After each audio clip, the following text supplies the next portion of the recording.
പകർച്ചവ്യാധികൾ പടർന്നു പിടിക്കുന്നതിനിടെ ആരോഗ്യവകുപ്പ് ആസ്ഥാനത്ത് അധികാര വടംവലിയും നാടകീയ രംഗങ്ങളും. അഡ്മിനിസ്ട്രേറ്റീവ് ട്രിബ്യൂണൽ ഉത്തരവുമായി എത്തിയ ഡോക്ടർ കെ.ജെ. റീനയെ DHS കസേരയിലിരിക്കാൻ താൽക്കാലിക ചുമതലയുള്ള ഡോക്ടർ വി. മീനാക്ഷി അനുവദിച്ചില്ല.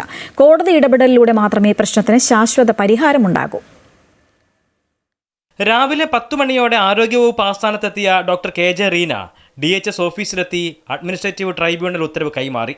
ആരോഗ്യവകുപ്പ് ഡയറക്ടർ മുറിയിലേക്ക് എത്തിയെങ്കിലും കസേരയിൽ ഡോക്ടർ മീനാക്ഷി ഉണ്ടായിരുന്നു. ട്രൈബ്യൂണൽ ഉത്തരവ് ഉണ്ടെന്ന് ഡോക്ടർ റീനെ അറിയിച്ചെങ്കിലും മാറാൻ ഡോക്ടർ മീനാക്ഷി തയ്യാറായില്ല.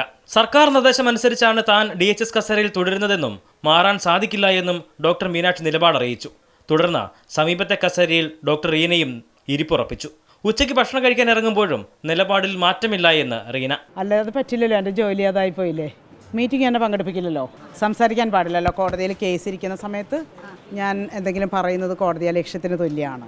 വ്യാജ ആരോപണങ്ങൾ ഉയർത്തി സ്ഥലം മാറ്റിയെന്ന ഡോക്ടർ റീനയുടെ വാദം അംഗീകരിച്ചാണ് സ്ഥലം മാറ്റ ഉത്തരവ് അഡ്മിനിസ്ട്രേറ്റീവ് ട്രൈബ്യൂണൽ സ്റ്റേ ചെയ്തത്. സംസ്ഥാനം കടുത്ത പകർച്ചവ്യാധി ഭീഷണിയിൽ തുടരുന്ന സാഹചര്യമാണ്.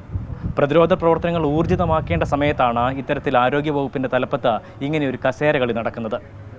EB John Thomas, Amrita news, Thiruvananthapuram.